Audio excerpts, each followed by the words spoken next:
예. 다섯 번째 질문, 가장 큰 리스크는? 예. 빨리빨리 해야죠. 예.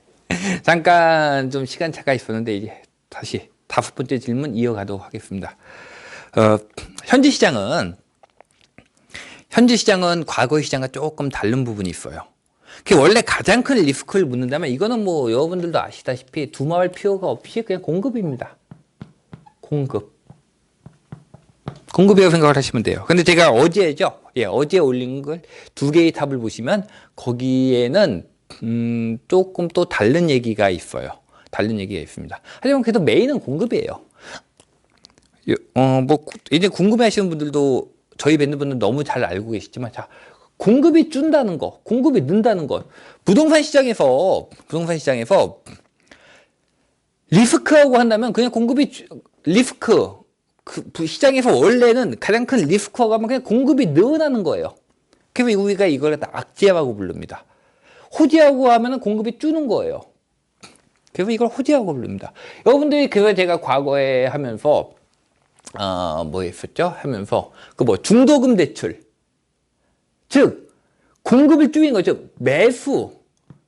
매수를 갖다가 약화시키는 것,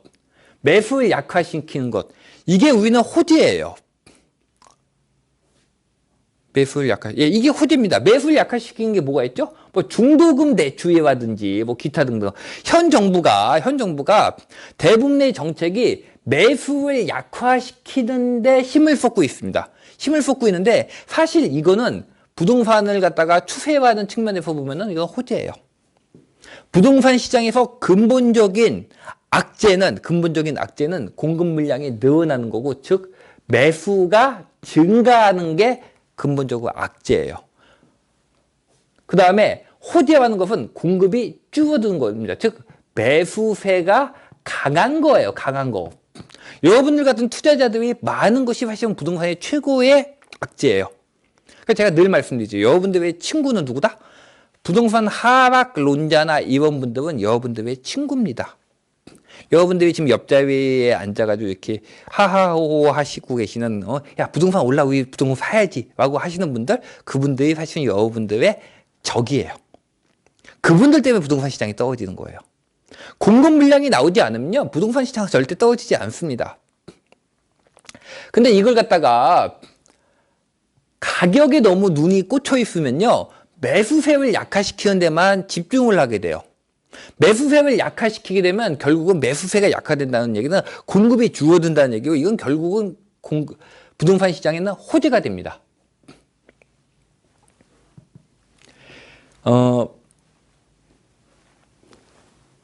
예전에 보면은 보통 이런 식으로 해서 뭐가 많이 나오냐면, 이 매수세를 약화시키는 게 보통 유동성 규제가 많이 나와요. 유동성 규제, 글씨가 너무 심했다. 유동성 규제가 많이 나오는데, 이 유동성 규제가 한 2년인가 3년 전인가도 나왔었죠. 여러분들 기억하실 거예요. 2년 전이었나요? 파위 대책이 유동성이었나? 하여간에 그게 중요한 건 아니니까. 2년인가 3년 전에 유동성 규제가 나왔을 때 많은 분들이 이제 부동산 시장은 끝났다. 왜냐면 지난 장에서도 유동성 규제가 나오고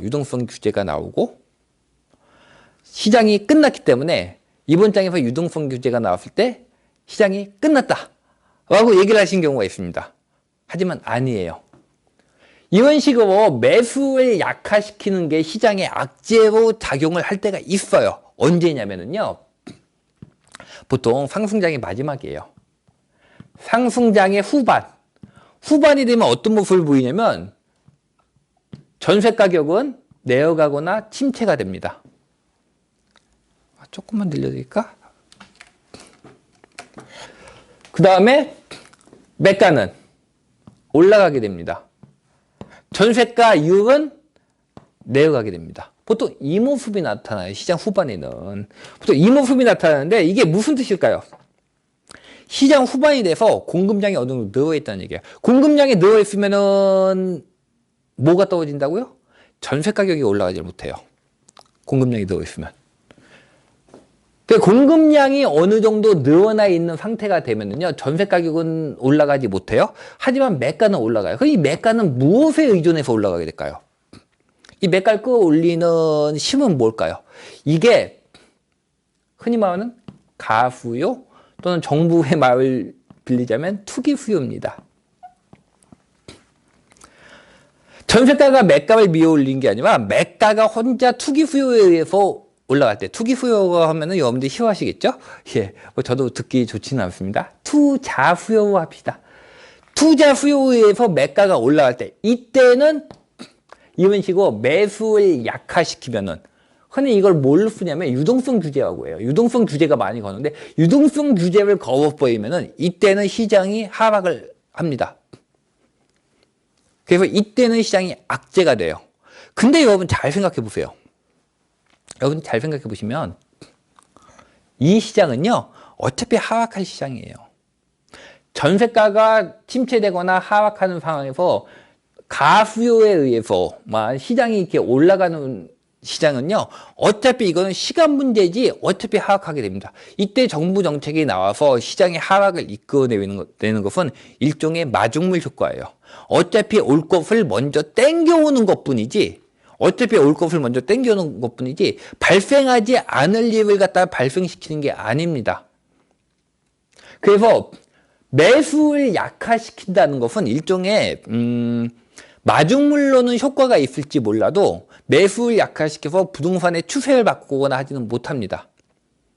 더군다나 전세가가 올라서 매가가 올라가는 시장, 이건 실수요장에서는 전세가가 올라가서 매가를 올리는 거기 때문에 유동성 규제가 아무 의미가 없어요. 그 2년 전인가 3년 전에 그 유동성 규제 나왔을 때 이제 끝났다 부동산 시장은 하시는 분 되게 많았잖아요. 여러분들 기억해 보세요. 2년 전, 3년 전. 유동성 규제 나왔다. 이거 끝판왕이다. 그때 제가 그런 말씀 드렸죠. 무슨 끝판왕이냐. 말도 안 되는 얘기 하지도 마. 유동성 규제가 힘을 발휘하는 거는 흔히 말하는 가수요나 투자수요. 이걸 다 우리가 유동성장이라고 부르죠. 유동성장에서 유동성 규제가 먹히는 거지. 실거주장에서 무슨 유동성 규제가 먹히냐. 실거주장에서 유동성을 거어서 규제를 하려면 방법은 있어요. 없진 않아요. 매수를 약화시키면 됩니다. 즉 매가를 밀어내리도록 유동성을 규제를 거어줘요. 그 다음에 또 뭘 하면 되죠? 전세가를 밀어내리면 돼요.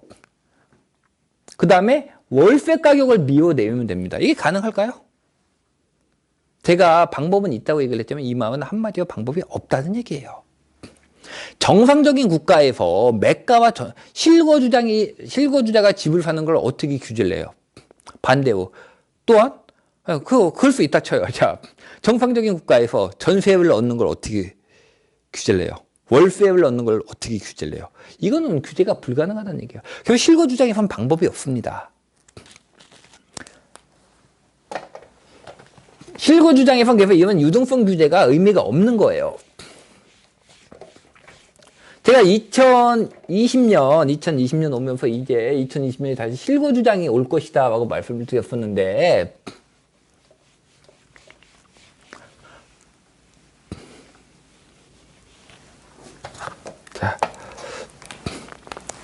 원래 이번 장은 어떻게 되냐면, 되는지 제가 설명드릴게요. 원래 이번 장은 어떻게 되냐면, 정상적인 상황에 가면 이번 장은요, 지금 공급 부분에 대한 설명이에요. 크게 공급 부분의 설명이고, 하나 더 나올 겁니다. 이 두 개를 갖다 여러분들이 이해를 하셔야 돼요. 그래야지 가장 큰 리스크가 뭔지를 여러분들이 이해하실 수가 있어요. 자, 원래 이번 장은 어떻게 끝나야 되는 거냐면, 자, 2013년도에 시장이 반등을 시작을 했죠. 반등을 시작을 했고, 시장이 반등을 한다 해서 건설사가 바로 물량을 내지는 않습니다. 이건 뭐와 똑같냐면, 코로나19가 심해지죠. 여러분들이 식당을 하고 있어요. 식당을 하고 있는데 코로나19가 심해져가지고, 식자재가 쌓여 있어요. 이 상태에 손님이 몇 명 와요. 손님이 몇 명 옵니다. 그 상태에서 여러분들이 바로 식자재 주문을 넣을까요? 안 넣습니다. 재고가 쌓여있기 때문에. 재고가 어느 정도 소진되는지를 보셔야지 주문을 넣겠죠. 두 번째는 뭐가 있을까요? 정말로 손님이 이제부터 늘 것인지를 봐야죠. 이 재고 처리하는 거 얼마나 힘든데. 반짝할 수도 있잖아요. 잠깐 풀리는 듯 하더니 내일부터 다시 2단계 될 수도 있잖아요. 이럴 땐 주문을 안 넣겠죠. 그래서 여러분이 사실은 어느 분야나 똑같아요. 부동산이하고 다르지 않아요. 부동산도 굉장히 상식적입니다. 여러분들 하는 거와 다르지 않아요. 똑같아요. 건설사 입장에서는 뭘 확인하려고 할까요? 시장이 반등이 나왔지만 첫 번째, 이게 정말로 반등인지를 봐야죠. 이제 식자재 주문을 하면은 팔릴 건지. 정말로 반등인지 봐야죠. 두 번째, 뭘 확인하려고 할까요? 재고가 얼마나 소진이 됐는지를 확인을 해야죠. 똑같다고 생각하시면 됩니다. 자, 이제 재고가 어느 정도 줄고 있고, 이 재고를 갖다가 이 부동산에서는 뭐하고 부르냐면, 건설사가 갖고 있는 재고를 갖다가 부르는 용어가 미분양이에요. 즉, 미분양의 소진과, 그리고 주택시장이 정말로 상승한지를 확인을 해야지 신규 주문을 넣게 됩니다. 이 신규 주문을 뭐하고 부르려면 이게 인허가예요. 여러분들 식당에서도 똑같아요. 그러니까 신규 주문을 넣게 됩니다. 그럼 2013년도에 시장 반등이 나왔지만 미분양이 조금 줄어드는지 확인을 하고 정말로 부동산 시장이 올라가는지 확인을 하고 그 다음에 신규 주문을 넣게 됩니다. 즉 인허가의 증가가 발생하게 돼요. 언제 발생을 하나? 그럼 13년도에 반등이 나왔지만 실제 인허가의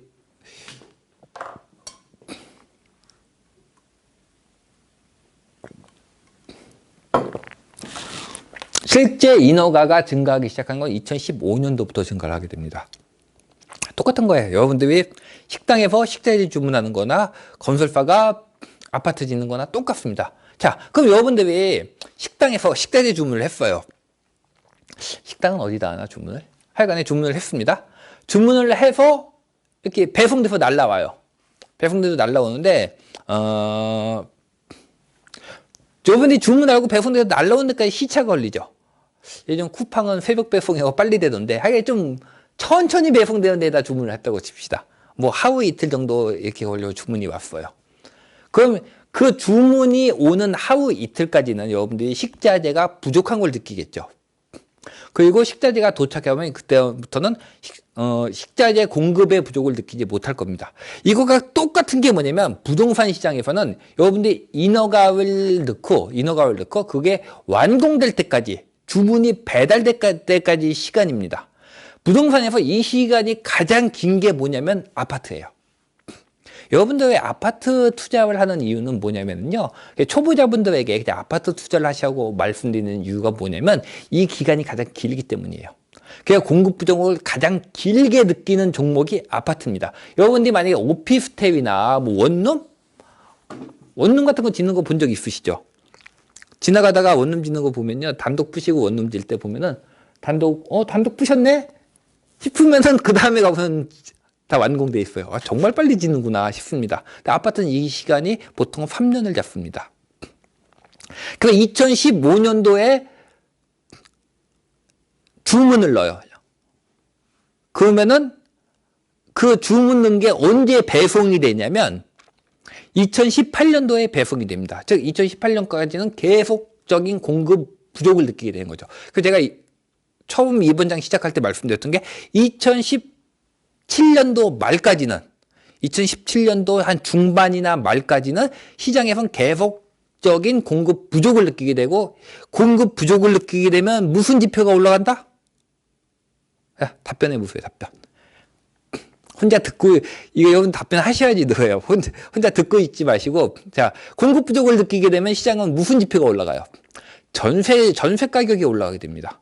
그래서 전세가 상승에 의한 매가 상승이 나오게 된다. 2017년 말까지. 여러분들 시장을 이해하시면요. 시장이 정말 쉬워요. 부동산 시장은 절대 어렵지 않습니다. 절대 어렵지 않아요. 여러분들이 시장만 이해하시면 돼요. 그냥 몇 가지만 이해하시면 되고 그걸 갖다 여러분들 혼자 생각하면서 그 이해 정도를 갖다 높이시면 됩니다. 자, 2017년 말까지는 공급 부족이기 때문에 전세 가격이 올라가게 됩니다. 그래서 전세 가격 상승에 의한 매가의 상승이 나타나게 돼요. 공급 부족을 느끼는 거죠. 하지만 2018년도가 되면은 2017년 말 정도예요. 원래 한 2년 반 걸리거든요. 30개월 뭐 요 정도 잡습니다. 그러니까 2년 반 정도 걸리니까 2015년도에 주문을 넣었으니까 2015년도 12개월, 2016년도 12개월, 둘 합쳐서 24개월이죠. 그다음에 그럼 2017년도에 6개월 더하면 언제죠? 2017년도 7월이나 8월 달부터 공급 물량의 증가가 나오게 되는 겁니다. 여러분들, 죄송합니다. 마이크가 떨어졌네요.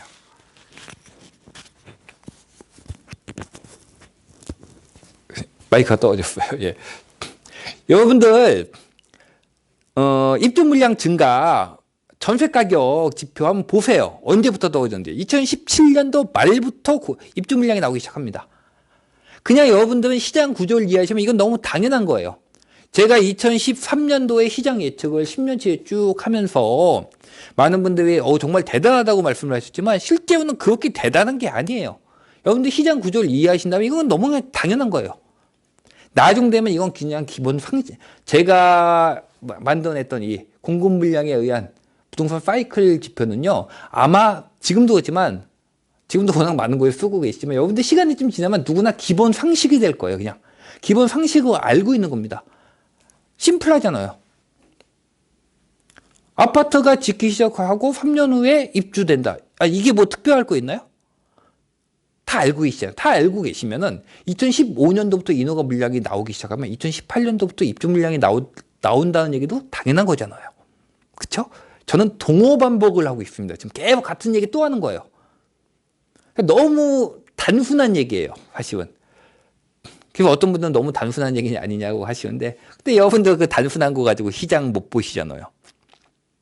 볼 수 있어요, 여러분들. 볼 수 있는데 못 보시는 거예요. 너무 어렵게 생각을 해서. 결국 2018년도부터 물량이 나오기 시작을 합니다. 자, 시장에 물량이 나오기 시작한다는 게 무슨 얘기일까요? 여러분들이 식당을 나왔는데 식자재 주문을 넣었는데 이렇게 이제 식자재가 배송이 되기 전까지는 공급 물량이 딸렸는데 이제 배송이 막 되기 시작했어. 여러분들이 주문을 계속 넣겠죠? 주문 넣고 배송이 3일 걸린다면 오늘 주문 넣고 내일 주문 넣고 내일 모레 주문 넣었어. 근데 그 다음 날부터 배송이 도착하기 시작했어. 그럼 한 번 도착하고 끝이 아니죠? 그 다음 날도 도착하고 그 다음 날도 도착하겠죠? 마찬가지로 공급도 이렇게 인허가를 갖다 15년부터 넣게 되면요. 계속 배송이 오게 됩니다.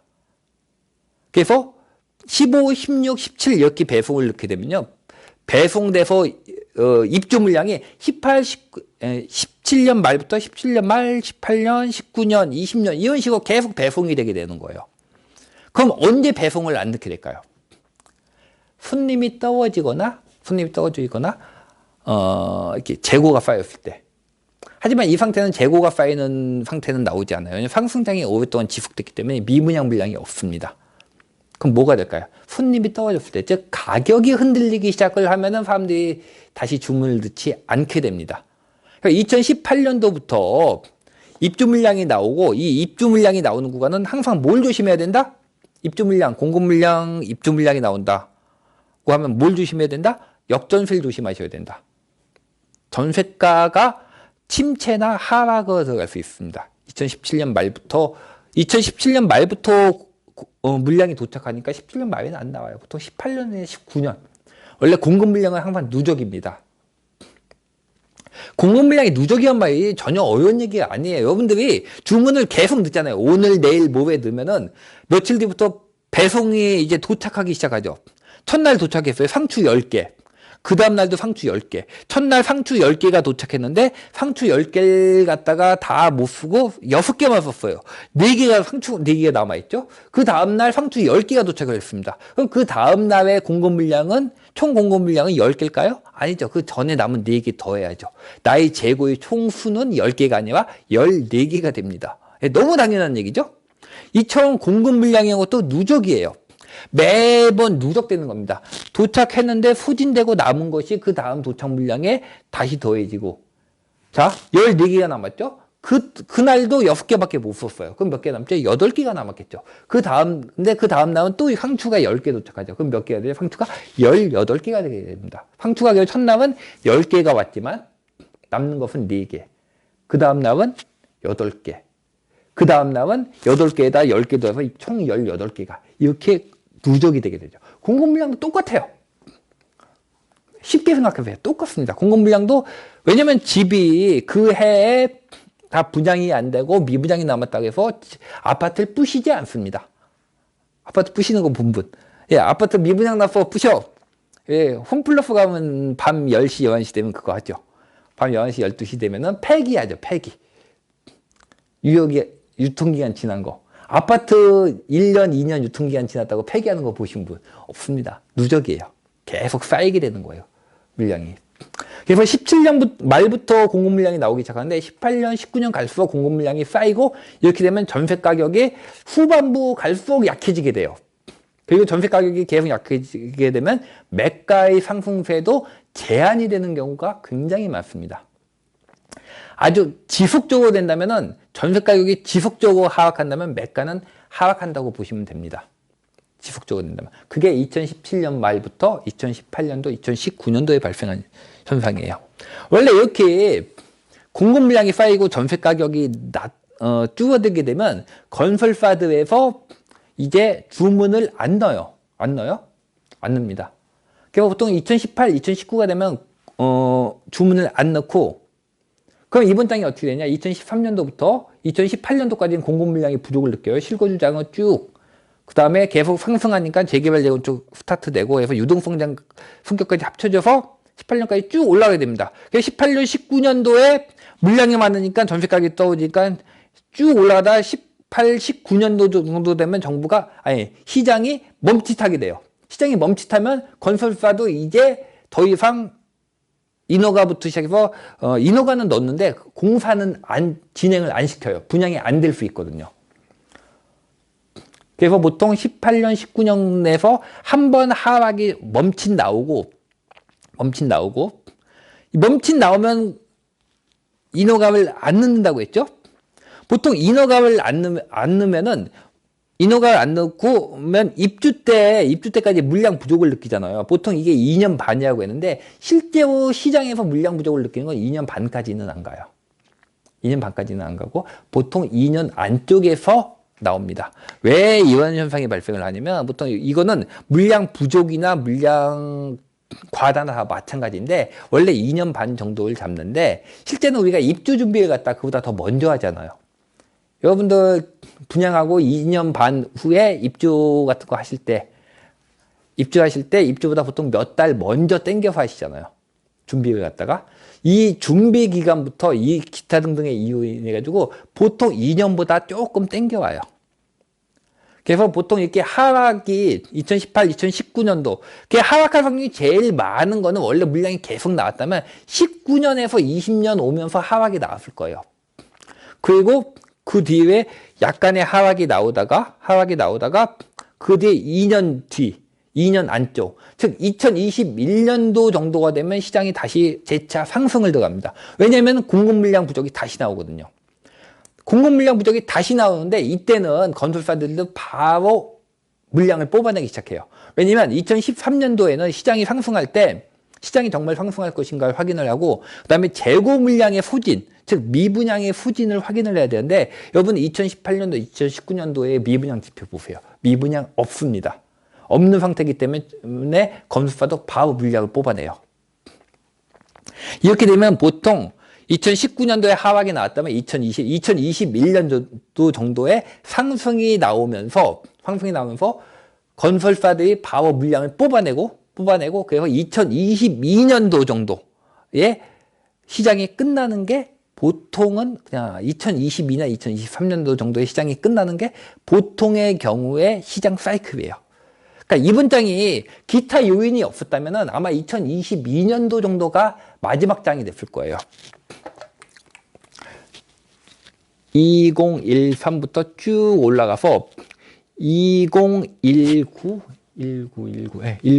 19나 또는 2020 정도의 시장이 하락했다가 2021 말이나 2022 정도에 2021 정도가 되겠다.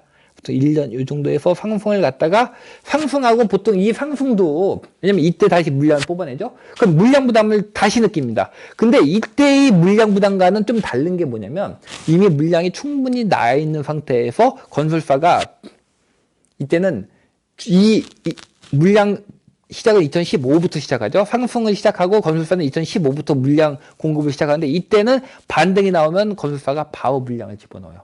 그래서 이 물량 부담은 다시 하락에 나오게 됩니다. 보통 이 쌍봉을 그려요. 그래서 시장 사이클을 보면 보통 이 쌍봉을 그리게 됩니다. 그래서 시장이 하락을 하면은 건설사가 물량을 안 지니까 다시 상승이 나오는데 상승이 나오자마자 건설사가 다시 물량을 짓는데 이 물량이 결정타가 돼서 시장이 하락 추세로 들어가는 게 보통의 사이클이에요. 이게 보통 이 시기가 2022나 2023 정도 봤어요, 저는. 이 정도면 시장이 끝날 것이다. 즉 이거는 공급량만 놓고 본 뭐라고 할까? 국어책에 나와 있는 아주 스탠다드한 시장의 진행 방향입니다. 그래서 제가 2013 시작할 때 이번 장에서 마지막이 될 확률은 보통 2023 아닐까? 하고 얘기를 했던 게 2022나 2023 정도 하고 봤던 게 이번 이유예요. 근데 이번 장은 굉장히 특이한 게 있어요. 특이한 게 있습니다. 그때 제가 말씀드리면서도 2022나 2023까지는 제가 전망을 했는데 그 전망을 한 게 2022나 2023에 시장이 하락합니다라고 전망을 하지 않았어요. 2022나 2023까지는 시장이 상승을 합니다. 그 뒤는 봐야 됩니다라고 얘기를 했어요. 왜 봐야 된다고 얘기를 했냐면 원래는 하락해야 되는데 하락이라고 얘기를 했어야지 왜 봐야 된다고 얘기를 했냐라고 물어보신다면은 보통의 이거는 얼마든지 공급을 할 수 있는 상황이었을 때예요. 근데 이번 장은 얼마든지 공급을 할 수 있는 상황이 아니에요. 왜냐면 택지가 없거든요. 건설사가 다시 뽑아내려면 택지가 있어야 되는데 자 여러분들 보세요. 수도권에서 지금 인허가 늘고 있나요? 는다고요? 자 늘고 있죠. 그 늘고 있는 인허가를 갖다 다시 평형별로 보세요. 초소형 말고 일반적인 중형과 대형이 늘고 있나? 안 늘고 있습니다. 왜? 택지가 없거든요. 택지가 없어요. 여기서 다시 꺾여 들어가려면 이때 택지가 나와줘야 돼요. 아니면 두 번째 뭐가 있어야 되냐면 2018년도 이때 재개발 재건축이 나와줘야 됩니다. 재개발 재건축은 일반적인 아파트는 3년을 잡는다고 얘기를 하는데 정확히 말하면 3년, 2년 반부터 4년까지를 잡아요. 좀 가변적입니다. 뭐 단지가 크냐 작냐 고층이냐 아니냐 뭐 기타 등등 또 사이클에 따라서도 조금 달라요. 상승기에는 좀 빨리 짓고요. 하락기에는 좀 늦게 짓습니다. 매도 먼저 맞는 게 낫다고 하는데 그렇다고 매를 먼저 맞고 싶어하는 사람은 없죠. 그래서 하락기에는 완공 시기를 늦춰요. 원래 조금.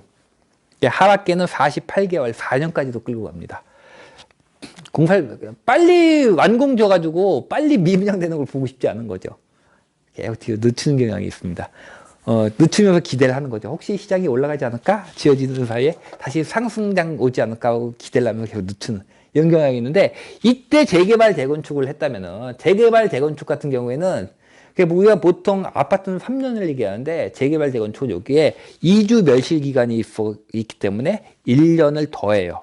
그래서 보통 4년을 얘기합니다. 원래 1년 조금 더 걸립니다. 이게 보통 4에서 5년을 얘기를 해요. 2018, 2019년도에 재개발 재건축을 추진을 했다면 얘네가 맞는 게 18년도에 했다면 19년, 20년, 21년, 22년, 23년. 18년도에 했다면 18년, 19년, 20년, 21년, 22년. 2022년과 2023년의 물량은 원래 뭘로 나와야 되냐면 택지로 나와야 되는데 택지 없잖아요. 제가 이번 사이클 시작할 때 2012년도에 첫 번째로 본 데이터가 뭔지 아세요? LH예요. LH 우리나라의 택지 지정 상황부터 봤습니다. 그 다음에 2012년도에 LH 국감을 봤어요. 우리나라의 현재 LH가 보유하고 있는 택지는 얼마나 되나요? 하는 질문이 2012년도에 나왔습니다. 어느 국회의원분이 물어보셨어요. 그때 답변이 나오는데 많지 않았어요. 왜냐면 택지 지정을 안 한 지가 너무 오래됐거든요. MB 때부터 이명박 대통령 때부터 택지 지정을 안 했어요. 택지 지정을 안 한 지가 워낙 오래됐기 때문에 택지가 남아있는 게 별로 없어요. 이때 제가 기억나는 게 우리나라에 거의 마지막 남아있는 대규모의 택지, 여기 신도시라고 부를게요. 신도시가 뭐냐면 이게 검단이었어요. 이게 제가 2012년에 봤을 때예요. 자, 이 뒤로 새로 나온 게 없잖아요, 지금. 삼기 신도시하고 얘기한 것들 이제 막 나오고 있잖아요. 검단이 여러분들 언제적 검단인 줄 아세요? 검단이 신도시 지정되고 했던 게 제 기억에 이거 노무현 대통령 때예요. 젊으신 분들은 노무현 대통령 때라고 하면은 그게 언젠가 기억도 가물가물 하실 텐데 정말 옛날입니다. 택지가 원래 이렇게 오래 걸려요. 그게 쉬운 게 아니에요, 택지는. 근데 택지가 없는 상황이었다고요. 그럼 이거 물량, 이때 이 물량이 나와줘야지 시장이 하라고 접어드는데 이 물량을 뽑아낼 게 없다고요. 택지가 없기 때문에. 그럼 뭘 넣어야 돼요? 재개발, 재건축을 해야죠. 이때 택지를 안 만든 이유도 재개발, 재건축 때문에 안 만든 거예요. 이때 했으면 이게 2022와 2023에 나오게 됩니다. 그러면서 2023에서 시장이 하락을 할 수도 있는데 사실은 이 확률은 매우 적어요. 실제로는 매우 적습니다. 제가 이렇게 가능을 하다는 얘기지 말 그대로 이론적으로 가능하다는 얘기지 실질적으로는 매우 확률이 적어요. 왜냐? 재개발, 재건축은 그렇게 쉽게 진행이 되는 게 아니거든요. 이거 쭉 여길 더 얘기하면은 사실은 좀 더 복잡은 한데, 첫 번째, 간단히만 얘기할게요. 재개발, 재건축은 그렇게 쉽게 진행되지 않습니다. 그리고 재개발, 재건축이 진행되는 데는 시간이 항상 오래 걸립니다. 두 번째, 재개발, 재건축을 하면 멸시위 나오게 됩니다.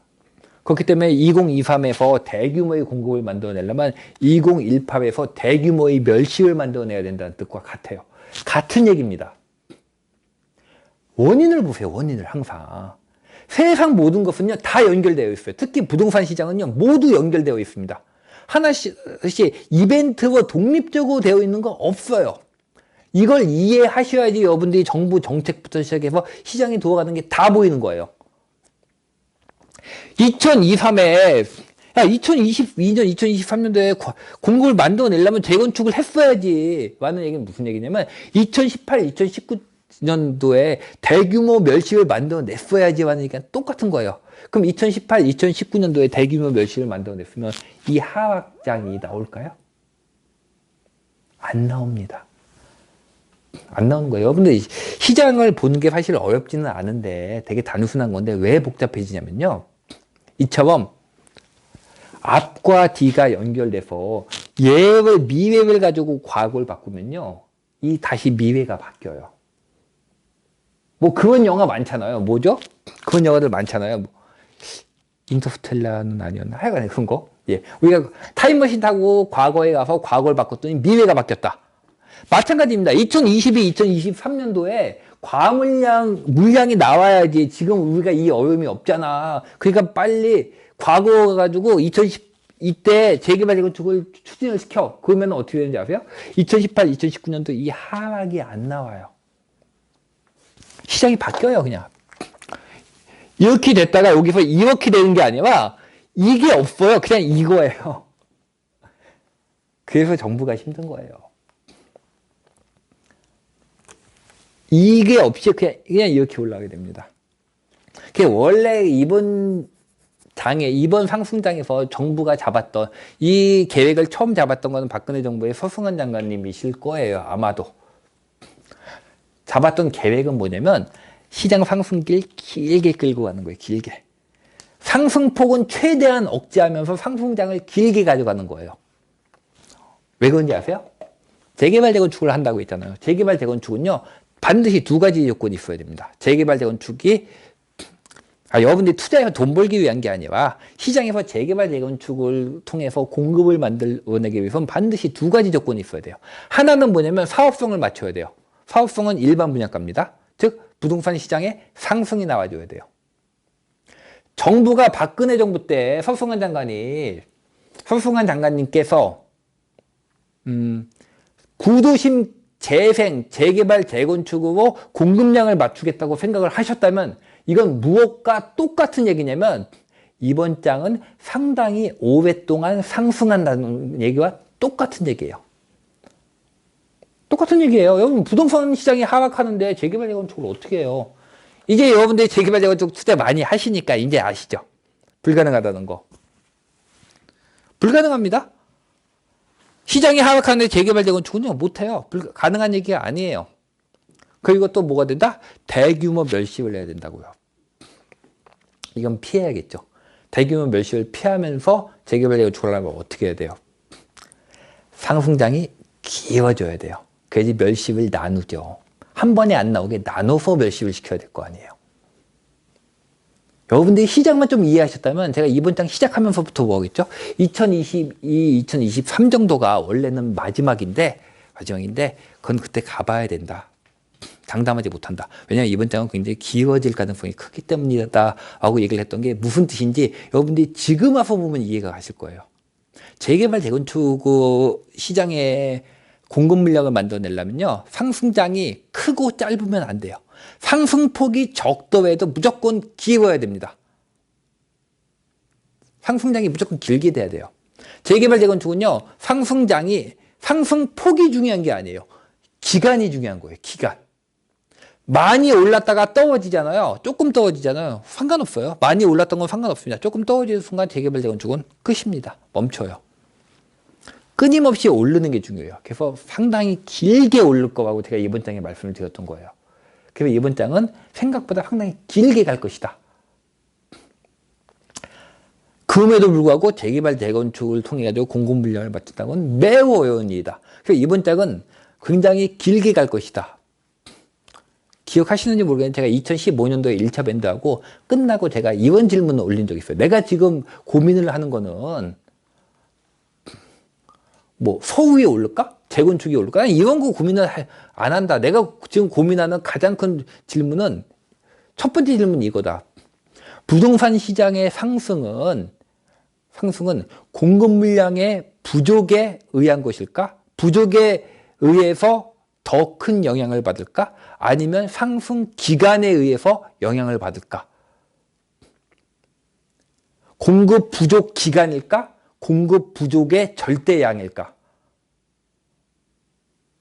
제가 이 질문을 왜 했는지 아세요, 그때? 1차 밴드 끝나고 제가 이 질문을 했는데 제가 왜 이 질문을 했는지 아세요? 이번 장이 기워진대잖아요. 기워지면은 정부의 생각은 최대한 길게 하면서 상승폭을 막겠다는 건데 그게 가능한 것이냐는 문제예요. 과연 상승 기간을 길게 했을 때 상승폭을 억제하는 게 정부가 가능한 것일까? 라는 질문과 똑같은 거예요. 즉 이번 장이 상승장이 기워진다면 정말로 무시무시한 상승세가 나올 수 있지 않을까라는 질문인 겁니다. 여러분들이 하는 그 단순한 질문들이 실제로 좀 더 밑으로 내려가 보면요, 아주 근본적인 질문하고 다 있어요. 대부분의 경우에. 그래서 여러분들이 결국 부동산 시장을 공부를 갖다가 깊이 하신다는 얘기는 이 근본적인 질문들, 부동산 시장의 상승폭은 공급 물량의 부족 기간에 의한 것일까? 아니면 공급 물량이 얼마나 많이 부족한가? 공급 물량 부족의 양에 의한 것일까? 만약에 기간에 의한 것이라면 여러분들 어떻게 해야 될까요? 공급 물량 부족이 한 해에 왕창 나온다 하더라도 대규모 멸시를 시켜야 됩니다. 상승폭을 최대한으로 줄이기 위해서는. 공급 물량 부족이 왕창 나도 상관없어. 왜냐면 기간이 미치는 영향이 더 크기 때문에. 그러면 한 번에 멸시시켜야 돼요. 어쩔 수 없어요, 그냥. 사람들이 막 집이 없어요, 막 난리가 나도 어쩔 수 없어. 그냥 부셔야 돼. 단기간 내에. 근데 만약에 양에 비례하는 것이라면 최대한 기간을 늘려잡아야 되는 거예요. 조금 부족한 시간을 갖다가 길게 하는 식으로. 어떤 게 맞는지는 사실은 저도 잘 모르겠습니다. 하지만 제가 그때도 그 말씀 드렸는데, 제 생각에는 둘 다 영향을 미치는 것 같아요. 같지만 제 생각에는 기간 아닐까요? 라고 말씀드렸어요. 저는 공급량의 부족의 절대량보다는 공급 부족이 얼마나 오랫동안 지속되었는가, 그 기간에 의해서 상승폭이 결정된다고 생각을 합니다. 좀 더. 둘 다 영향을 미치겠지만 어느 것이 더 근본적인 것이냐고 묻는다면 저는 기간이 더 근본적이라고 생각을 해요. 그래서 이번 장이 상승폭이 상당히 커질 것이다 라고 말씀을 드렸던 게 그런 이유입니다. 자, 이제 이해하셨죠? 이게 원래 시장의 모습인 거예요. 이건 수도권입니다. 수도권이 원래 이 모습을 띄었어야 돼요. 하지만 어쩔 수 없이 이걸 놓쳤다고요. 자, 이걸 놓쳤습니다. 2018년도, 2019년도에 대규모 멸실 안 시켰어요. 이때 했어야 돼요, 사실은. 저는 그럼에도 불구하고 기간에 비례한다고 생각하기 때문에 했어야 된다고 생각하는 사람이에요. 공급 물량 부족은 더 심해졌을 테지만, 더 심해졌을 겁니다, 여러분들. 여러분들 지금 정부 막 뭐하고 하시는데, 사실은, 이걸 갖다 그때 재개발제 건축을 했으면요, 정부 욕 더 했을 거예요. 왜냐면 공급 물량 부족이 어마어마했을 테니까. 중간에 19년도에 잠깐 하락 나왔죠. 그리고 2020년도에도 서울 같은 경우에는 잠깐 하락이 나왔습니다. 이 하락조차도 나오지 않았을 거예요. 아마. 정부는 욕 더 먹었을 겁니다. 하지만 앞을 보자고 한다면 그래도 했어야 되지 않았을까 하는 생각입니다. 근데 이건 가정이에요. 가정이기 때문에 어떤 게 더 맞다고 얘기할 수가 없습니다. 이거는. 그런 게 있습니다. 예. 그러니까 이거는 공급량에 의해서 이렇게 되는 건데, 두 번째, 하나가 더 있어요, 여기서. 뭐가 있냐면, 자, 여기서 하나의 질문을 제가 더 해볼게요. 그래, 수도권은 그렇다 쳐. 수도권은 그렇다 쳐. 근데 그러면은, 지방은 어떨까? 지방이 공급량이 정말 부족해? 여러분들, 우리 한번 생각을 해봅시다. 정말로 지방이 공급량이 부족한가요? 제가 2020년도 전망을 하면서, 올해가 끝나고 나면은 지방도, 제가 올해 전망을 봤는데, 2020년도 초에요. 참 시간 빨라요. 벌써 1년이 갔습니다. 어쩜 이렇게 시간이 빠른지. 올해 초 전망을 봤는데, 뭐, 전문가들이, 전문가 많은 분들이 이런저런 얘기를 하더라고요. 이런저런 얘기를 하면서 하는 게 뭐냐면, 올해는, 수도권은 뭐, 보합, 강보합 정도고, 지방은 약세를 보일 것이다. 뭐, 수도권이 강보합이다. 뭐, 약간, 그래도 강세를 띌 것이다. 약세를 띌 것이다. 의견은 되게 많았어요. 보통 강보합 정도 얘기하더라고요. 근데 한결같이 지방은 약세를 띌 것이다라는 얘기를 하더라고요. 그래서 제가 올해 전망 쓰면서 제 블로그에 보면 있습니다. 총 6편짜리예요. 5편짜리하고 기타 하나 있어요. 6편 보세요. 보시면은, 제가 맞춰서 보시라고 하는 거 아니에요. 맞춰서 보시라고 하는 게 아니라 거기에 현재 시장에 대한 것이 굉장히 자세하게 나와 있어요. 저도 그거 시간 되게 오래 걸려서 쓴 글이에요. 올해가 끝나고 나면 지방장을 약세라고 얘기할 수 있는 분들은 아마 없을 것이다. 지방도 거의 대부분의 지역이 상승세로 돌아설 것이다 라고 말씀을 드렸다고요. 자, 근데 지방의 공급 물량이 부족한가요? 정말 많이 졌거든요. 여러분들, 제가 좀 전에 수도권은 2013년도부터 상승이라고 얘기를 했지만 지방은 몇 년도부터 상승인 줄 아세요? 지방 상승은요, 2009년도부터예요. 2009년도부터 지방 상승했습니다. 지금 11년째 상승이에요. 물론 중간에 한 2년, 3년 쉬었죠. 2016년도부터는 지방 상승이 실제로는 광역시와 몇 개의 도를 빼고는 다 침체 구간 들어갔으니까. 하지만 그럼에도 불구하고 공급량은 상당히 많이 나온 게 맞다고요. 근데 지방이 왜 뛸까요? 지방이 왜 뛸까요, 근데? 공급량이 충분한데. 그래서 두 가지로 봐야 됩니다. 여기서 지방의 상승에 영향을 미치는 건요, 수도권은 지금 이거예요. 이거 아주 그냥 부동산의 기본적인 부분입니다. 그러니까 이거는 굳이 의문을 표할 필요가 없어요. 그냥 이거 국어책에 나와 있는 겁니다. 수도권 같은 경우에는 지금부터 이번 이후 사후 물량 없잖아요. 공급 물량 자체가 없어요. 공급 물량 자체가 없는 상태에서는 딴 요인을 얘기할 필요가 없어요. 공급 물량이 일단 있을 때 유동성 규제를 걸든지 뭘 하든지 매수세를 줄이든지 하는 거지, 일단 공급 물량 자체가 없는 상태에서는 아무것도 안 먹혀요.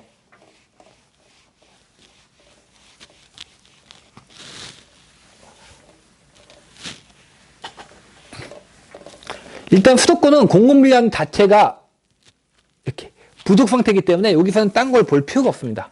하지만 지방의 경우는 어떨까요? 여기서 나오는 게 저금리입니다. 이 저금리가 하는 역할이 뭐냐면요.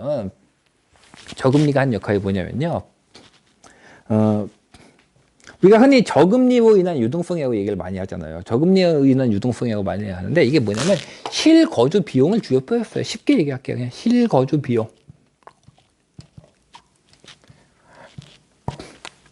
사실 이번 정부 들어가지고 주거난이 악화됐다고 얘기를 하는데 솔직히 얘기해 봅시다. 예, 뭐 물론 정치적인 얘기 아니에요. 예, 아니에요.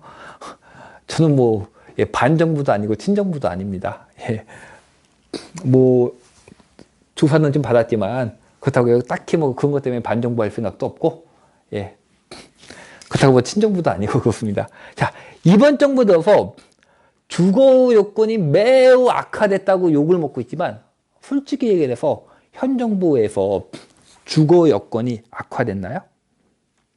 악화됐어요? 여러분들은 좀 헷갈려하고 계세요. 그렇게 얘기하시는 분들은. 정확히 얘기를 해서 주택 가격이 올라가서 주택을 매입하기가 힘들어졌다고 얘기를 하면 100% 맞는 말입니다. 하지만 주거 여건이 악화됐다는 것은 아니에요. 역대 수준으로 보아도 현재의 실거주 비용은 매우 낮은 상태입니다. 매우 낮은 상태예요. 여러분, 십몇 년 전보다도 낮아요, 지금. 예전에는요, 여러분 제가 부동산 처음 뛰어들었을 때 15년 전에는요, 신혼부부들 전부 다 빌라에서 시작했어요. 왜 빌라에서 시작했는지 아세요? 빌라만 해도 월세가 40에서 50 정도 나갔거든요. 한 50 나갔습니다. 신축 빌라부터 50 얼마 나갔어요, 보통. 부동산 투자점 오해하신 분들 아시죠? 낡은 빌라도 보통 한 35만 원에서 40만 원 했어요, 보통. 좀 신축이 나면 50에서 한 60만 원 했습니다, 빌라가.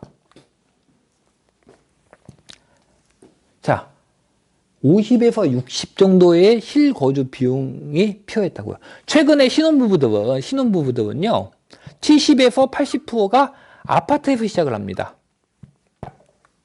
70%에서 80%가 아파트 시작을 해요. 제가 제 라이브 방송에서 여러분들 물어본 적 있잖아요. 여성분들 혹시 지금 결혼하실 건데 남자분이 빌라에서 살자고 하면은 결혼하실 거예요? 또는 반지하 빌라에서 살자고. 저 때는요, 15년 전에는요, 반지하 빌라에서 많이 사셨습니다. 신혼부부들. 최근에 본 적 없어요, 사실. 신혼부부분들이 반지하 빌라 관두고 빌라 들어간다는 분들 생각보다 본 적 없어요. 별로 못 봤습니다. 7, 80%가 아파트예요. 예, 주거 통계조사에서 나오더라고요. 그래서 내가 못 봤구나 싶었습니다. 그리고 제가 라이브 방송에서 여러분들이 여성분들 신혼 살림을 차리시는데 빌라나 반지하에서 하자고 하면 결혼하실 거예요? 하고 물어봤더니 안 하신대요. 자, 과거의 여성분들보다 현재의 여성분들이 매우 숙소에 찌드셔가지고 물질 만능주의에 빠지셔서 그럴까요? 그래서 무리한 요구를 하고 있는 것일까요? 아닙니다. 아니에요. 왜 아니냐면요. 여러분들 아파트 2억짜리 아파트를 갖다가 전세로 들어가게 되면요. 현재 2점 몇 프로 나오죠? 2억에서 2.2억 10%면 1000, 1%면 100만 원, 2%면은 2.8% 해볼까요? 저 잘 모릅니다. 몇 프로인지. 280만 원, 2억이면은 560만 원입니다. 1년에 내는 이자가요. 2억 전세자금 대출 받았을 때 560만 원, 12호 나누게 되면 한 달에 40몇만 원이 돼요. 아파트에 2억으로 전세자금 대출을 받아서 들어갔을 때 한 달에 내는 돈이 50만 원이 안 됩니다. 50만 원이면 600인데 560이니까 50만 원이 안 돼요. 40만 원대예요. 예전에는 빌라를 들어갔어도 50만 원이 넘었어요. 50에서 60을 잡았다고요. 빌라도 50이 넘었는데 지금 아파트가 50이 안 하고 40이에요. 빌라 들어가실래요? 아파트 들어가실래요? 뭐 들어가실래요? 이거 하는 거죠. 예전 분들보다 지금 신혼부부분들이 더 숙소에 찌들어가지고 무리한 요구를 하고 계시냐면 아니에요. 충분히 가능한 요구를 하고 계신 거예요. 3억 잡아볼까요? 3억 잡으면 280만 원씩이었죠? 곱하기 3. 3, 2, 6, 3, 8, 24, 840만 원 나누기 12는 7, 7, 14, 12는 7, 12, 14, 840, 70. 한 달 70만 원입니다. 3억 대출, 3억 전세자금 대출 풀로 받아서 들어가도 한 달 70만 원이에요. 옛날 빌라하고 거의 같은 수준이 나온다고요. 근데 전세값이 3억짜리면 최소 매가는 한 4억 얼마짜리 아파트겠죠. 여러분들 3억이나 4억짜리 아파트에 똑같은 비용을 지불해야 된다면요, 3억이나 4억짜리 아파트에 들어가시겠어요? 아니면 빌라나 반지하 빌라로 들어가시겠어요? 이거는 질문할 필요 자체가 없는 거예요. 현재의 신혼부부분들이나 여성분들이 지극히 힘든 요구를 하는 게 아니라 저금리로 인해서 그게 충분히 감당 가능한 요구가 돼버린 거예요. 그게 감당 가능한 요구인 이유는요, 저금리이기 때문에. 예전처럼 7% 잡아봅시다. 예전처럼 6에서 7% 잡았다면 2억이면은 2억 1100, 2억 700, 2억이면 700이죠. 3억이면 2400이죠. 2400입니다. 12로 나누면 한 달에 200만 원. 한 달에 200만 원 월세 내고 아파트 들어가자고 하는 거 아니잖아요. 아니잖아요. 이거면 무리한 요구죠. 똑같은 아파트인데 예전처럼 이자 7%일 때는 이게 한 달에 200을 내자는 요구였는데 지금을 오면은 70짜리 요구가 되는 겁니다. 충분히 감당 가능하다고. 이건 불가능하고. 어떻게 될까요? 시장에 어떤 현상이 발생할까요? 모두 다 주거가 상향되게 됩니다. 그래서 정확히 말하면 전세난이라고 얘기를 하는데, 정확히 말하면 뭐냐? 아파트의 전세난이에요. 빌라의 전세난이 아니라 모두 다 아파트로 올라오게 되고, 그 아파트로 올라오게 된 이유를 가지고 현재의 신혼부부분들이나 이원분들을 욕할 필요가 하나도 없는 게, 옛날보다 오히려 주거비용이 쌉니다. 옛날 빌라보다 싸요. 여러분들 2억 대출 받아서 들어가시면요, 옛날 빌라보다도 싸게 사시는 거예요. 여러분들은 매우 알뜰하신 겁니다. 그리고 그것을 가능하게 만든 것은, 결정적인 것은 저금리예요. 정리해 봅시다. 공급이 시장에 매우 큰 영향을 미치는 건 맞아요. 이게 원래 기본 베이스가 깔려 있어야 됩니다. 그 수도권은 이 절대 공급량 자체가 부족하기 때문에 수도권에서는 이런 얘기를 할 필요가 없어요. 하지만 수도권이 아니라 절대 공급량 부족이라고 얘기하기 힘든 곳들. 왜냐면 왜 힘드냐? 2009년도부터 상승이 나왔고, 지방은 그렇다는 얘기는 그만큼 상승 기간이 길었다는 얘기고, 앞에서 계속 얘기했다시피 상승 기간이 길게 되면 그만큼 공급 물량이 많게 나오게 됩니다. 원래는 하락이 들어갔어야 돼요. 하지만 하락이 들어가지도 않고, 하락이 들어간다 하더라도 실제는 하락폭이 크게 나오지가 않습니다. 전국 제가 2016년도에 됐을 때 2016년 정도부터 지방은 하락 추세로 접어들 것이다 라고 얘기를 했지만은 실제로 침체나 하락장으로 전체적으로 들어갔습니다. 그럼에도 불구하고 하락폭은 크지 않았어요. 왜 크지 않았냐? 전세 가격이 받쳐줬습니다. 전세 가격이 받쳐주고 있었다고요. 저금리에 의한 전세자금 대출에 의한. 그래서 나타나는 효과가 뭐냐? 다 주거의 상향이 나와버린 거예요. 신혼부부의 70%나 80%가 아파트라는데, 여러분들 신혼부부가 우리나라 가구를 기준을 쭉 나누게 되면은 60대, 70대, 50대, 40대, 30대, 20대 뭐 이렇게 쭉 나누고 하면 대부분 신혼부부는 좀 젊은 층이잖아요. 가구수를 쭉, 전 같은 경우는 이제 40대 말이죠. 40대 말 신혼부부 누가 더 자산이 많을까요? 신혼부부가 더 많을 것 같으세요? 에이, 사업은 세월이 있는데. 물론 뭐 재벌 3세 분들이 결혼하신다면 모르겠지만, 그렇지 않은 평균치로 봤을 때는요, 연령이 많을수록 자본력이 좋아요. 즉, 신혼부부는요, 가구라는 기준에서 보면은 가장 자산이 없는 가구예요. 가장 자산이 없는 가구도 모두 다 아파트 들어간다는데 우리가 질 수 있나요? 여러분, 우리 기성세대 분들 신혼부부한테 질 수 없잖아요. 신혼부부분들이 다 아파트 가겠대요.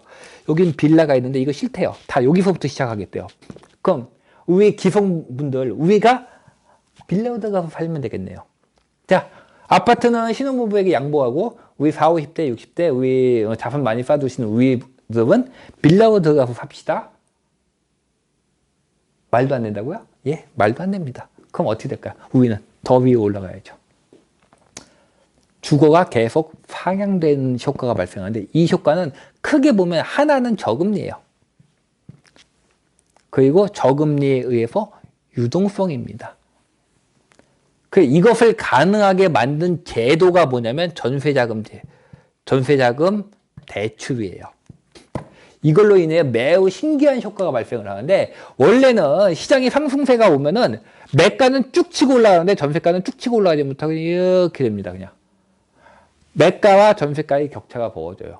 그러다가 전세가가 공급 물량이 많게 되면 전세가가 삐질삐질 올라갔다가 이렇게 떨어지게 되면 매가는 쭉 올라가다 보니까 격차가 커지죠. 원래 요만했던 격차가 이렇게 커지잖아요. 그럼 매가가 다시 전세가를 따라서 이렇게 내려오게 돼요. 이게 하락기라고 부르는 거예요, 우리가. 그래서 어느 정도 좁혀오게 되면은 좁혀오게 되고 공급 물량이 적어서 전세가가 조금 올라가게 되면 매가가 이제 다시 올라갑니다. 이걸 상승기라고 부르는 거예요. 즉, 이 갭을 줄이는 게 하락기입니다. 근데 무슨 현상이 발생했냐? 이번 장은 매가가 쭉 치고 올라가는데 전세가가 같이 치고 올라가요. 갭이 없어요.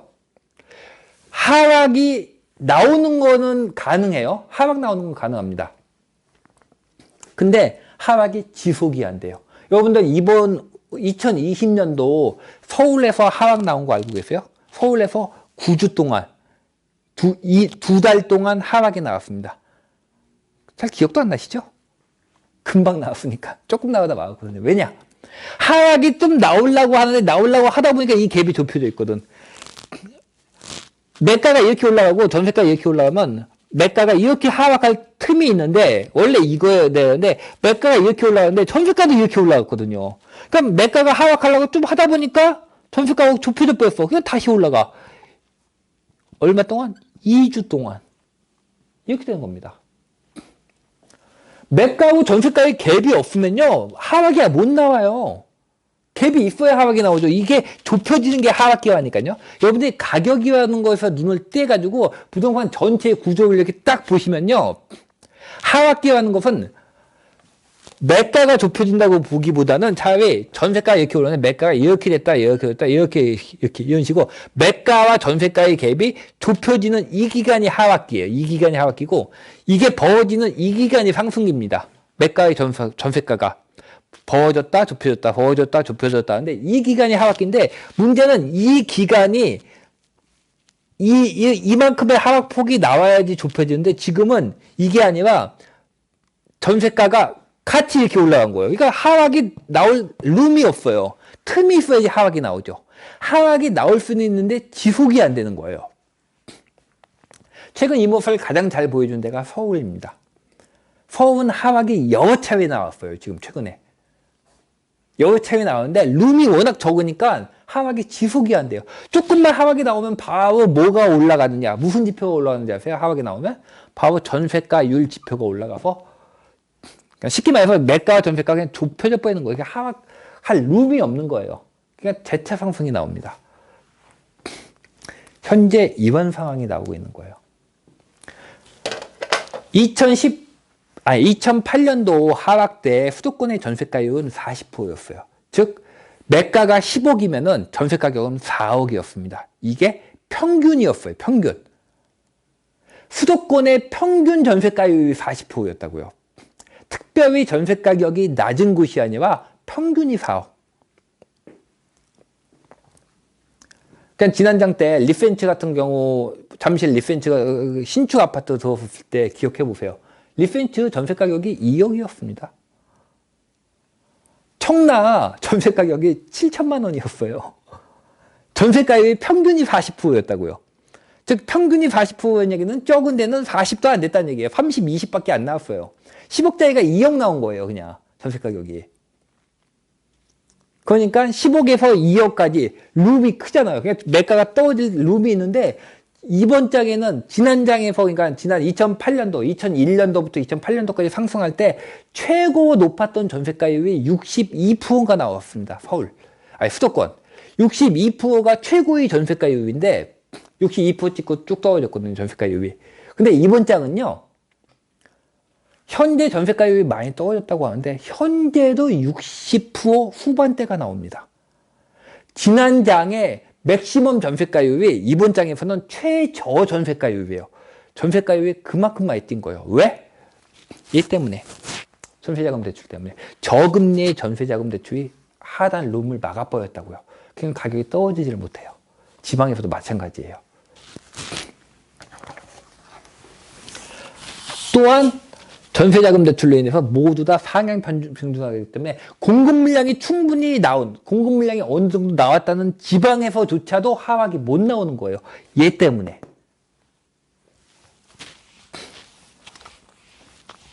자, 설명 다 들으셨죠? 그러면은 이번 주제 가장 큰 리스크 뭘까요? 첫 번째 공급입니다. 공급이 일단은 나와야지 딴 게 먹혀요. 공급이 안 나온 상황에서는 안 돼요. 두 번째, 이 부분을 보자고요. 여기. 단기적으로는 이 부분을 봐야 됩니다. 매가와 전세가의 룸이 없다고 말씀드렸죠? 그럼 이 상태에서 하락이 나오려면 어떻게 될까요? 매가를 떨어뜨려야 될까요?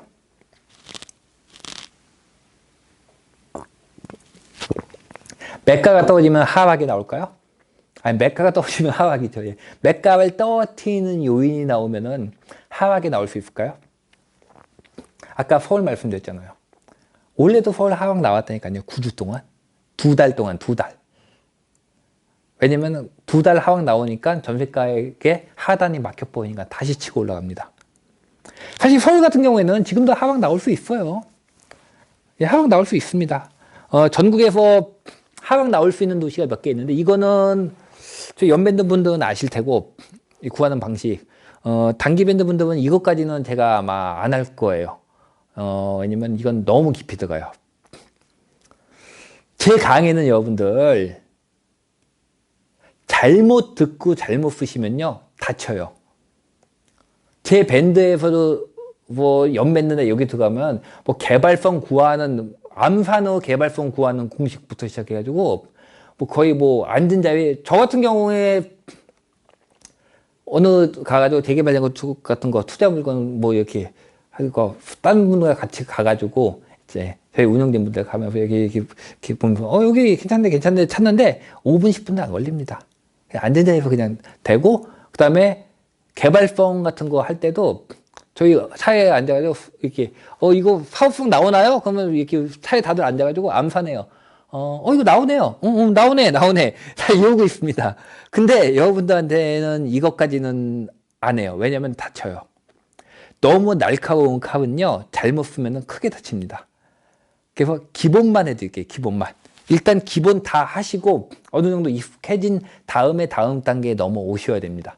너무 처음부터 제 강의 보고 너무 처음부터 이거 막 휘두르려고 하시면 다칠 수가 있습니다. 시장 이해가 어느 정도 된 다음에 쓰셔야 돼요. 자,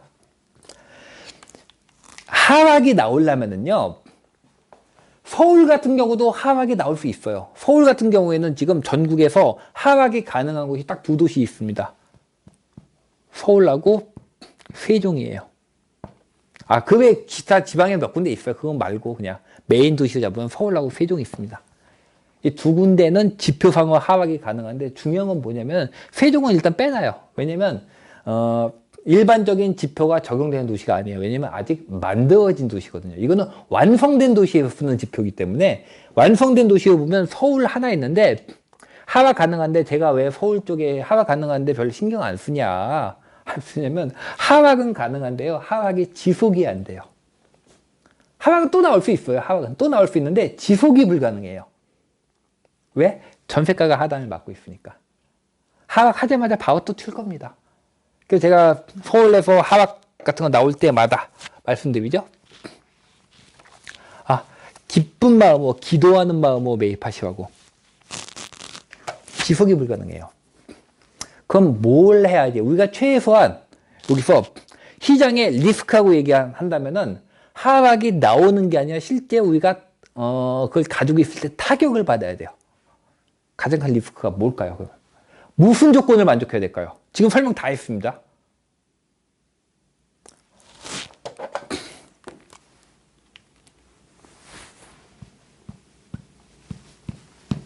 전세 가격을 또 어떻게 해야 돼요? 지금 시장에 하락이 나오려면은요, 하락이 나오는 건 누구나 가능한데, 하락을 지속시키려면 어떻게 되냐면, 지금 전세가율이 높다고 얘기를 했죠. 그리고 매가와 전세가의 룸이 없다고 했죠. 매가와 전세가의 룸이 없습니다. 이게 매고 이게 전이에요. 하락이 나온다 하더라도 전세가에 부딪혀서 바로 치고 다 올라갑니다. 그럼 이 상태에서 지속적으로 하락이 나오려면은 어떻게 될까요? 어떻게 될까요? 이게 정말 나온다고 이걸 고정시켜 놓고 본다면은 얘가 어떻게 돼요? 꺾여야죠. 전세가와 매가가 둘이 동시에 하락해야 됩니다. 이 방법밖에 없어요. 현재 전세가 이후에서는요, 하락장이 나오려면 방법은 딱 하나예요. 전세가와 매가가 동시에 하락이 나와야 돼요. 이해하셨죠? 하셨죠? 하나씩 합시다. 이해하셨죠? 다음 단계 들어가 봅시다.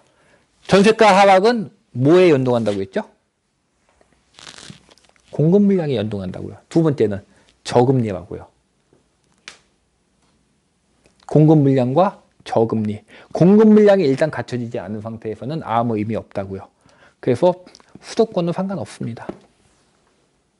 수도권은 현재 가장 큰 리스크하고 할 만한 게 없어요. 사실 눈에 안 보여요. 저도 한참 찾아봤는데 없어요. 눈에 보이지가 않아요. 그럼 이거는 공급 물량이 나온, 즉 지방 쪽 공급 물량이 충분히 나왔음에도 불구하고 저금리로 인해 시장의 상향으로 인해서 가격이 치고 올라가는 곳에서는 가장 큰 리스크가 무엇이다? 금리 인상이라고요. 왜? 전세가와 매가를 같이 밀어낼 수 있으니까. 얘 때문에 저금리가 리스크하는 거예요.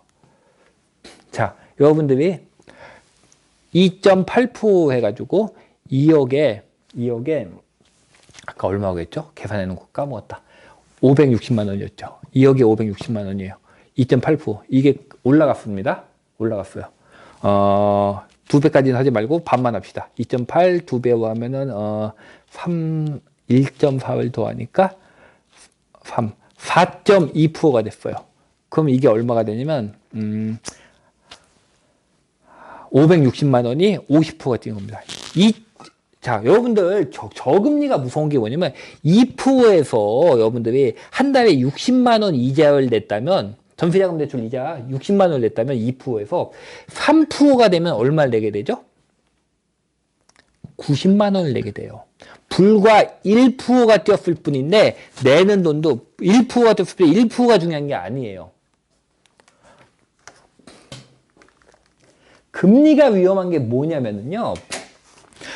2%에서 3% 뛰었잖아요. 2에서 3% 뛰면 불과 1%가 뛰었을 뿐인데 1%가 중요한 게 아니라 비율이 중요해요.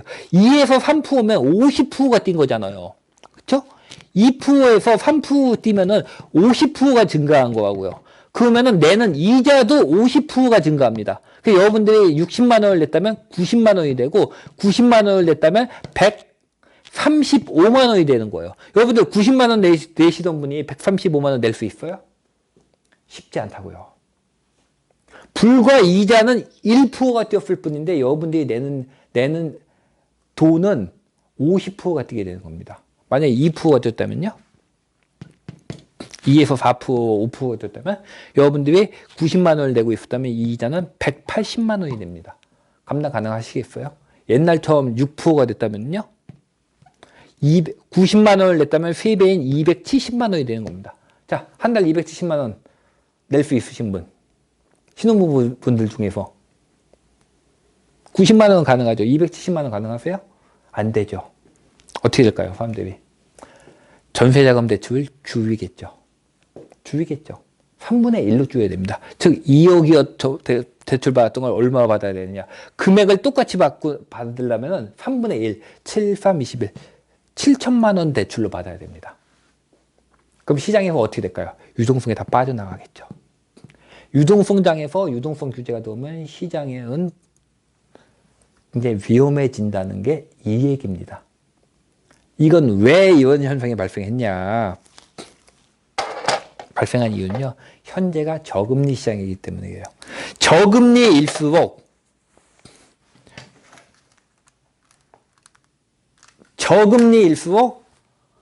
금리 인상에 취약합니다. 가끔 경제푸어 보면 여기서 금리가 1, 2% 오른다고 해도 금리가 4%밖에 안 돼요. 여전히 저금리잖아요. 옛날 7%, 8%에 비하면. 올라도 저금리이기 때문에 금리 인상에 대한 리스크는 없다고 생각을 하셔야 돼요 하고 얘기하는 바보 같은 분들이 있는데, 그분은 대출을 안 받아보신 거예요. 현재가 저금리냐 고금리냐가 중요한 게 아니라, 저금리에서 금리가 올라가게 되면요, 저금리에서 금리가 올라가게 되면 이거는 금리는 퍼센트로 움직이는 거예요. 현재 금리가 1%가 됐다. 그럼 더 위험해요. 현재 금리가 1% 대출을 받았는데 금리가 1%가 떴다. 무슨 얘기냐면 여러분들이 받는 대출 이자가 금리가 단지 1% 움직였을 뿐인데 대출 이자가 2배로 뛴다는 얘기입니다. 고금리에서 금리가 움직이는 것보다 저금리에서 금리가 움직이는 게 훨씬 위험합니다. 가장 큰 리스크는 이거예요, 지금.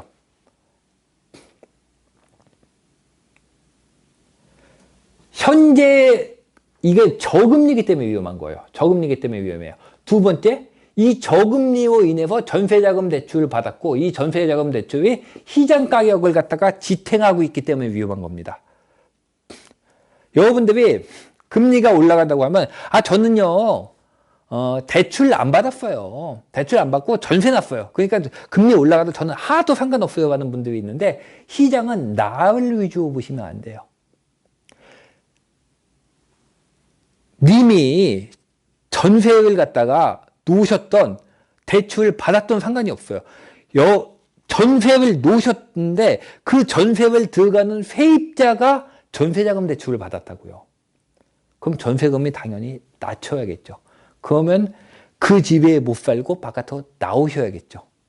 즉 전세시장 전체에 대해서 유동성이 빠지게 됩니다.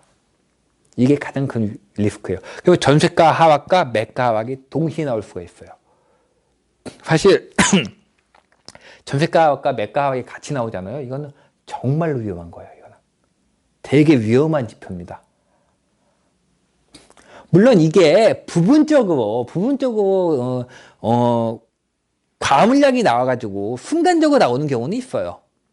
하지만 이게 추세적으로 나왔을 때는 굉장히 위험합니다. 이거 꼭 조심을 하셔야 돼요.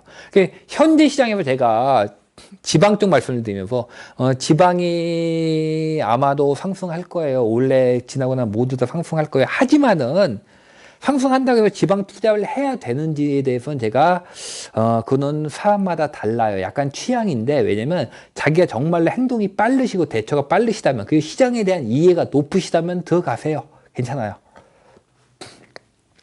상승장은 마지막으로 가서 상승폭이 커집니다. 지방은 상승장이 지속된 지가 굉장히 오래됐기 때문에 오르면 많이 올라요. 비율로 봐도 많이 오릅니다. 놓치기는 아깝긴 해요. 하지만 내가 행동이 늦은 사람이라면, 행동이 늦고 시장에 대한 이해도가 낮다면은 수익보다는 리스크 위주로 움직이세요. 그리고 그 리스크 중에 가장 큰 게 이겁니다. 금리가 만약에 움직여서 전세자금 대출의 금리가 움직이게 된다면 전세자금 대출을 기반으로 해서 올라가던 매가에 의존하는, 이미 공급 물량은 충분히 나왔음에도 불구하고 전세자금 대출에 의존해서 집값을 올라가던 지방 같은 경우에는 굉장히 위험해질 수 있습니다. 그리고 둘로 나눠서 해야 될 것 같아요. 요 뒤에도 조금 내용이 있거든요. 원래 이거 말고도 내용이 또 있어요. 좀 실질적으로 좀 보는 부분이 있는데 좀 나눠서 하긴 해야 될 것 같은데, 일단은 오늘은 요 정도까지 하겠습니다. 요 뒤에 조금 더 말씀드릴 부분이 있는데 너무 길어질 것 같아가지고, 지방 쪽 어떠냐고 물어보신다면, 지방 이해가 높으신 분이시라면 굉장히 아까운 기회예요. 굉장히 아까운 기회입니다. 하지만 지방에 대한 이해가 그렇게 높지 않고 시장에 대한 이해가 높지 않다면, 그리고 금리가 움직였을 때 만약에 금리가, 제 생각에는요, 이번 장에서 이 상태가 계속 올라가다가 금리 올라가잖아요. 지방은 사실 하락다운 하락을 맞아본 적이 없어요. 지방 어디 하락 나왔어요 하고 하는데 수도권 하락 같은 거 맞아본 적 없으시잖아요. 수도권에서 개발지나 이런 데서 하락은요 3분의 1 토막까지 떨어졌습니다. 뭐 2억 근처 가던 게 6천만 원까지 떨어지고 이런 하락 나왔었는데 지방은 그렇게 나와본 적 없거든요. 지금 이 상황에서 만약에 금리 인상이 나와서 지방 쪽에 전세자금 대출이 줄어든다면요 아마 하락이 꽤 크게 나올 수 있어요. 굉장히 조심은 하셔야 돼요. 하지만 일단 연준에서 앞으로 1, 2년간은 금리 인상이 없다고 했고,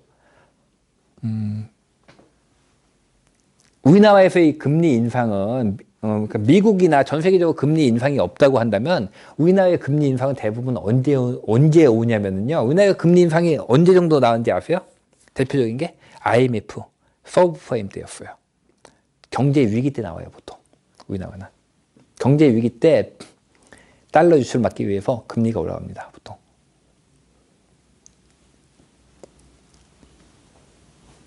지금도 기억나는 게 서브프라임 때도 시장 굉장히 위험하고 했었는데, 통화수합 맺으면서 환율 안정되면서 시장도 많이 안정됐어요. 금리. 시장은 이렇게 우리나라에서 단기적으로 금리가 움직일 때는 거의 경제 위기예요. 지금 상황에서 우리나라의 경제 위기가 올 가능성이 있는지 없는지는 아까 계속 얘기했듯이 모릅니다. 미국 쪽에서는 금리 인상을 일단 1, 2년간은 안 하겠다는 얘기하고 있어요. 평균 물가 목표제도 얘기를 하고 있고, 일단 금리 인상에 대한 리스크가 그렇게 큰 상황은 아니에요. 그런 면을 보자고 한다면은 지방 투자 들어갈 만은 합니다. 하지만 이런 리스크가 있다는 걸 분명히 알고 계셔야 돼요. 그래서 정말 리스크가 터졌을 때는 내가 손해를 본다 하더라도 털고 나올 수 있으셔야 돼요. 그런 마음가짐은 근데 손해를 봐도 털고 나온다는 게 사실 말이 쉽지 행동이 쉽지는 않아요. 이건 투자 어느 정도 해보신 분들이나 가능합니다. 대부분의 경우에. 그러니까 그런 마음이 되어 계시다면 좋은 기회예요.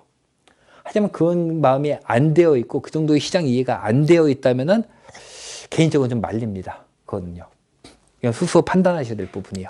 그럼 금리 인상이 됐을 때, 근데 너는 왜 수도권은 얘기를 안 하냐? 금리 인상에 대한 그 부분은 제가 다음 편에서 어떻게 하다 보니까 이번 편 둘로 나눠졌네요. 다음 편에서 말씀드릴게요. 수도권에서 왜 금리 인상 얘기를 안 하는지, 그 똑같은 기준으로 해서 지방 쪽에서는 그러면 무엇이 더 위험한 건지, 어떤 리스크를 갖다 좀 더 실질적으로 봐야 되는지에 대해서는 다음 편에서 말씀드리도록 하겠습니다. 다음 편에서는 가장 큰 리스크는 2편을 찍게 되겠네요. 2편하고 무음표가 똑같이 생겼는데요. 예, 오늘 강의 여기까지 하도록 하겠습니다. 예, 감사합니다.